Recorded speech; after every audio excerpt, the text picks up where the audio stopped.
Isnoum, que la paix soit. Chers amis, bienvenue dans Chinji. Bienvenue dans la lumière flamboyante. Je suis Soleil 4320.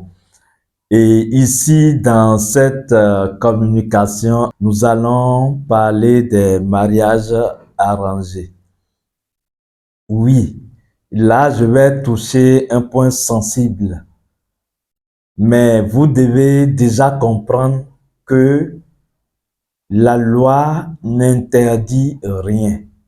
Oui, la loi des humains interdit.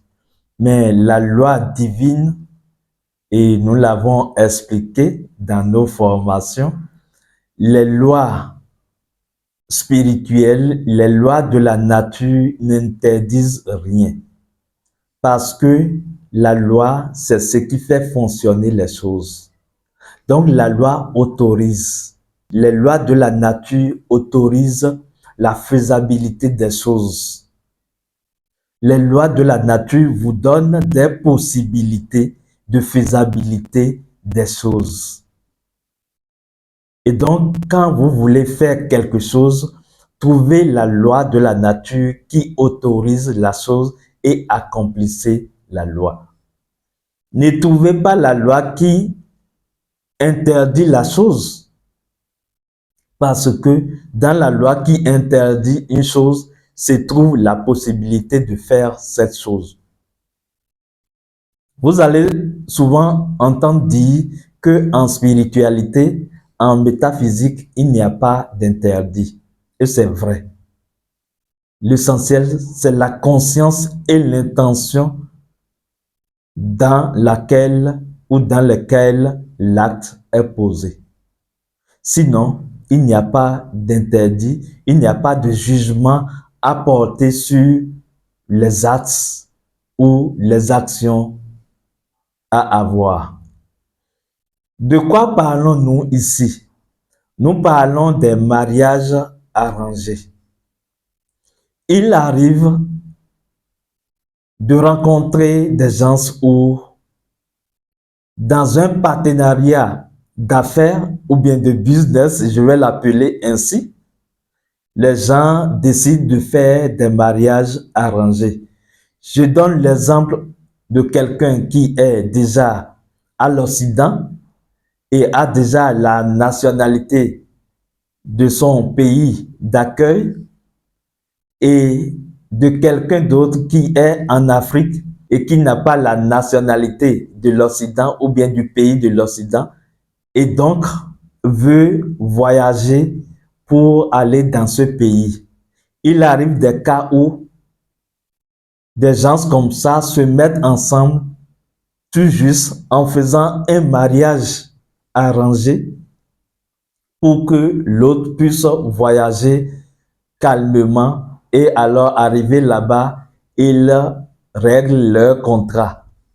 Alors que en fait, véritablement, ce n'est pas un mariage de couple véritable qui se solde par ou bien qui se base sur le principe d'amour et l'unité ou bien l'union des deux. Là, on parlera de mariage arrangé. Mais une chose est sûre et certaine, c'est que l'existence est déjà un jeu. L'existence est le jeu de la vie. Oui, vous jouez, vous êtes dans une scène. Toute votre existence est un jeu. Et dans un jeu, j'ai l'habitude de le dire, dans un jeu, il n'y a pas un autre jeu.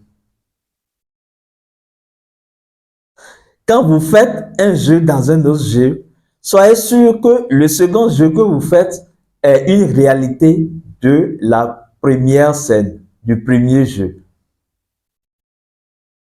Qu'est-ce que je veux dire par là? C'est vrai, vous avez arrangé votre mariage. Et donc, vous pouvez vous dire que vous ne vous êtes pas marié. Mais, du point de vue de la nature, vous avez été dans un mariage.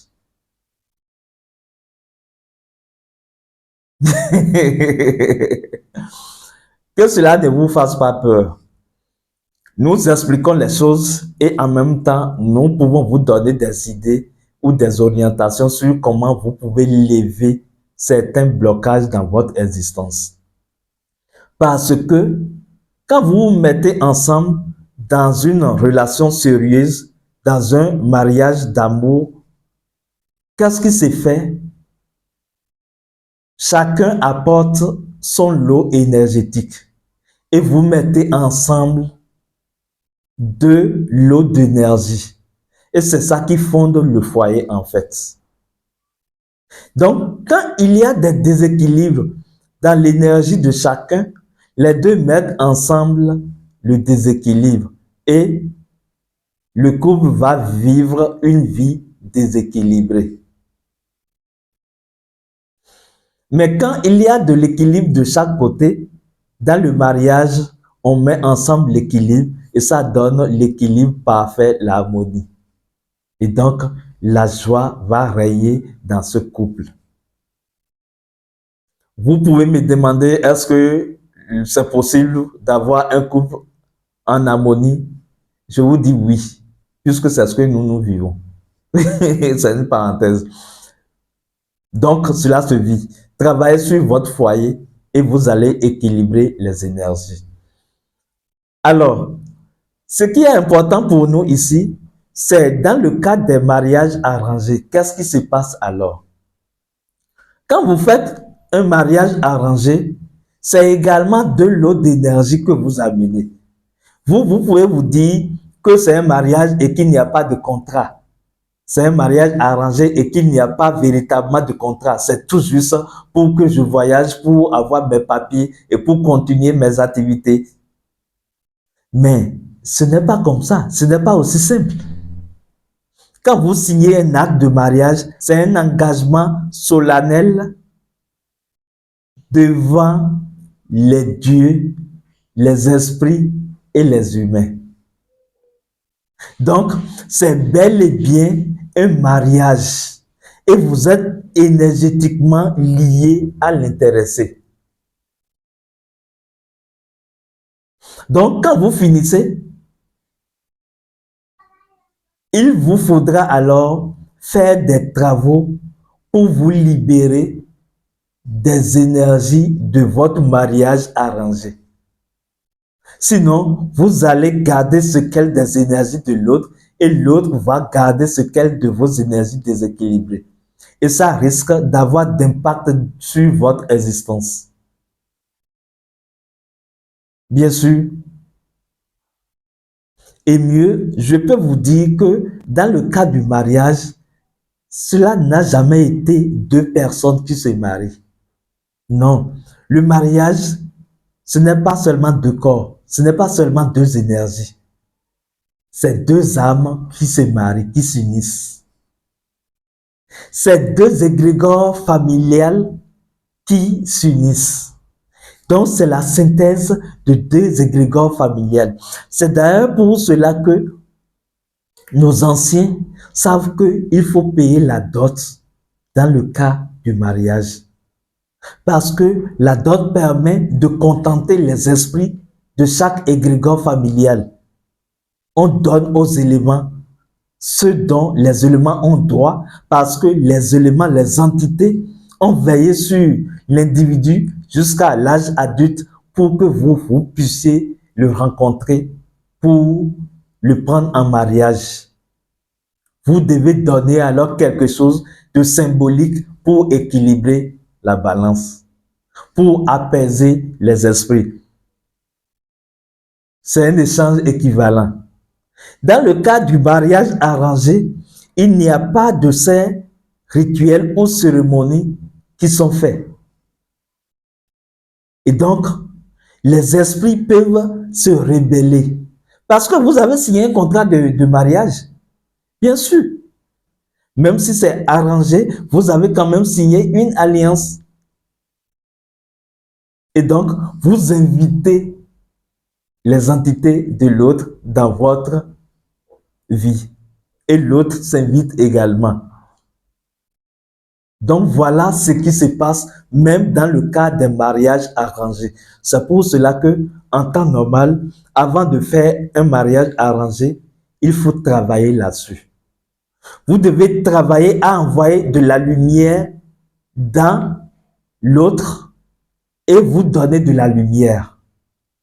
Et là, vous invoquez les forces de la nature et vous leur expliquez ce que vous voulez faire. Vous savez, les forces de la nature vous comprennent, hein? Les entités vous comprennent quand vous les invoquez et vous leur expliquez ce que vous voulez parce que la lumière est l'autorité spirituelle. Si vous travaillez avec la lumière, vous pouvez invoquer les esprits ou les entités ou vous leur dites, ah, vous voyez, je vais faire ceci. Mais comprenez bien, hein, il s'agit d'un mariage arrangé.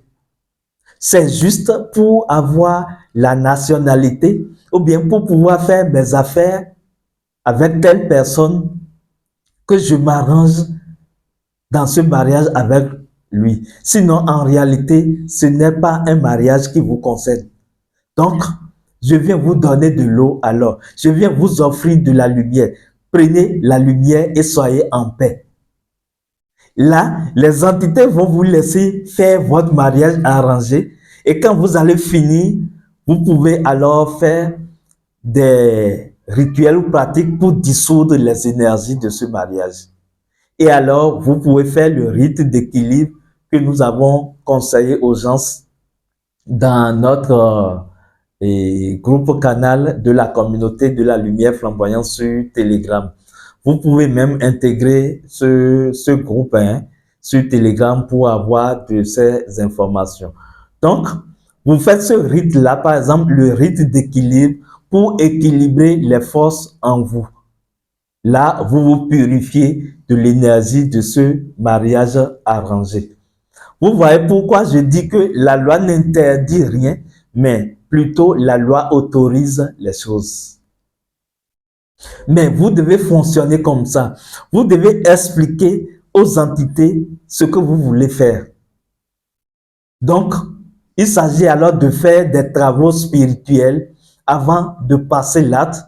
Et s'il arrivait que vous n'avez pas fait ces travaux et que vous avez fait votre mariage arrangé, il faut quand même que, après, quand vous avez ces informations maintenant, il faut alors travailler sur vous-même pour vous libérer des énergies de ce mariage arrangé.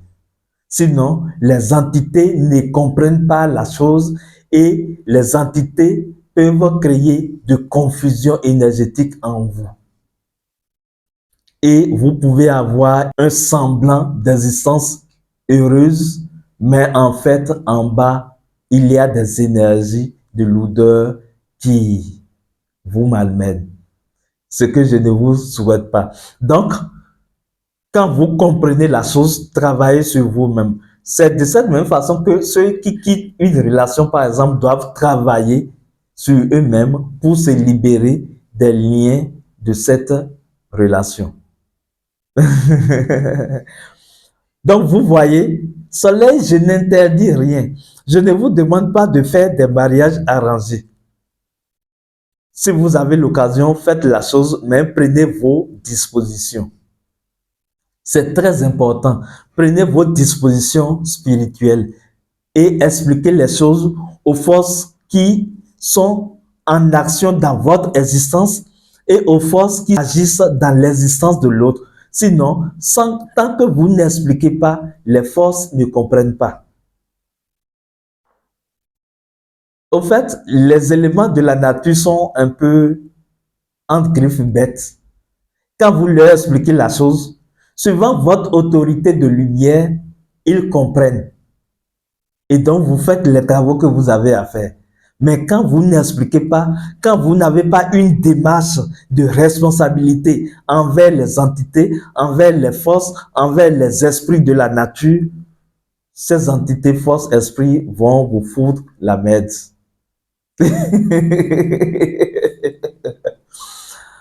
Voilà, chers amis, ce que je suis venu partager avec vous. Prenez vos dispositions et soyez en paix. Je suis Soleil 4 3 2 0. Isnom, que la paix soit.